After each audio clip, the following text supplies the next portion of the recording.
Discover the Billionaires Club game-changing women. Please look at the richest women in the world to learn how they influence business and society in 2023. From media tycoons to digital pioneers, here we'll look at the lion ladies of our world. Stick on till the end. Number 10. Iris Fontbona. Iris Fontbona, a native of Chile, and her family inherited the enterprises from her late husband, Andronico Luksic, after his passing in 2005. The 81-year-old runs Antofagasta PLC, a business that deals with copper mining in Chile and is listed on the London Stock Exchange, along with her 3 children. They continue to own a sizable portion of Cuseno, a conglomerate engaged in manufacturing. They are in charge of Banco de Chile, Medico, a producer of copper products, CCU, the largest brewer in the nation, and CSAV, a shipping firm, through the publicly traded corporation Cuseno. According to TEUs, CSAV is the 16th largest shipping firm in the world. In 2013, she held a 65% stake in Antofagasta. Fontbona was in charge of the family business when her husband passed away, and she expanded it and brought it to new heights of success. Number 9. MacKenzie Scott. Author, philanthropist, and ex-wife of Jeff Bezos, the man who founded Amazon. MacKenzie Scott was wed to him for 25 years.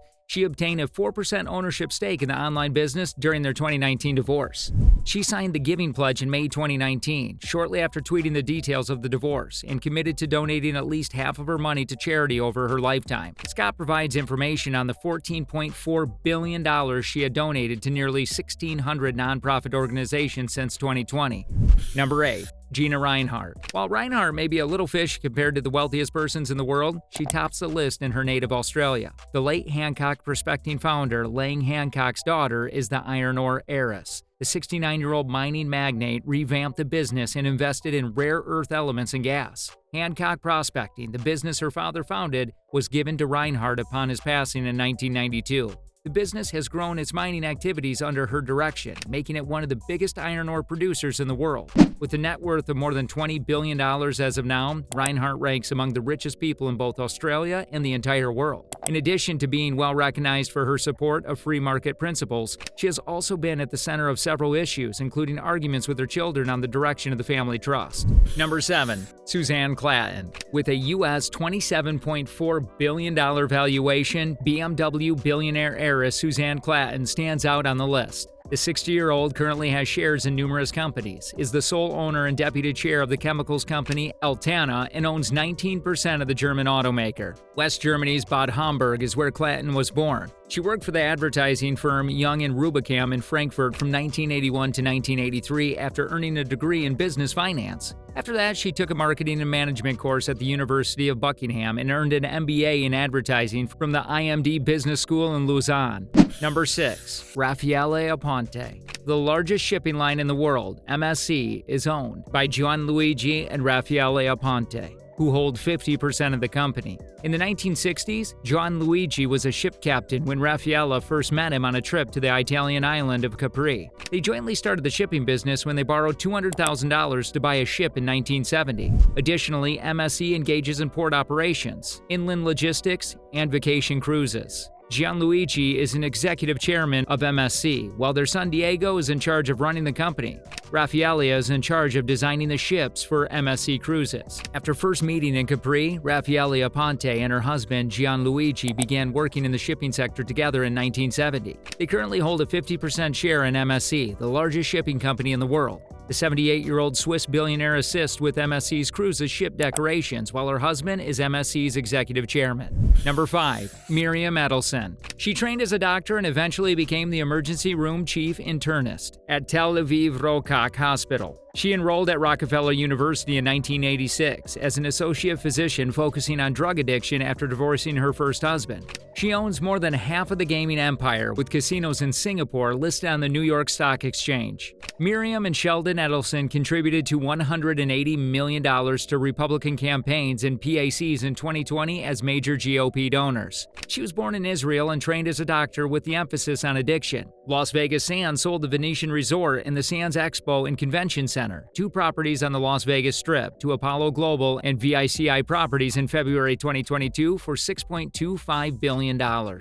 Number 4. Jacqueline Mars. The world's largest candy manufacturer, Mars, which her granddaughter created, is owned by Jacqueline Mars to the tune of about 1/3. She spent over 20 years working for the business and was a board member until 2016. Stephen Badger, her son, serves on the board of directors at Mars. Mars sits on the National Archives Board and formerly served on the Washington National Opera Board. An estimated third of Mars is owned by her brother John, and the remaining two-thirds by her late brother Forrest Jr.'s 4 children. Number 3. Alice Walton. The third richest woman in the world is Alice Walton, the sole child of Walmart founder Sam Walton. Alice has devoted her time and career to art curation, unlike her brothers, Rob and Jim, who joined the family company. In 2011, the 73-year-old opened the Crystal Bridges Museum of American Art, which showcases works of Mark Rothko and Andy Warhol. Walton oversaw investment operations at Arvest Bank Group and worked as an equity analyst and money manager for First Commerce Corporations early in her career. She worked as a broker at E.F. Hutton as well. Walton formed the investment bank Lama Company in 1988 and was president, chairperson, and CEO.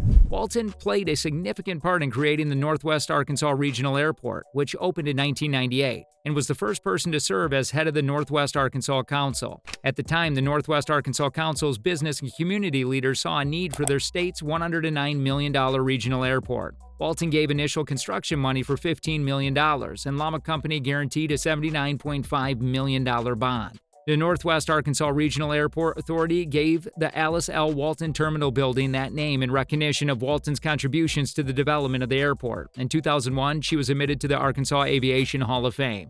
Number 2. Julia Koch.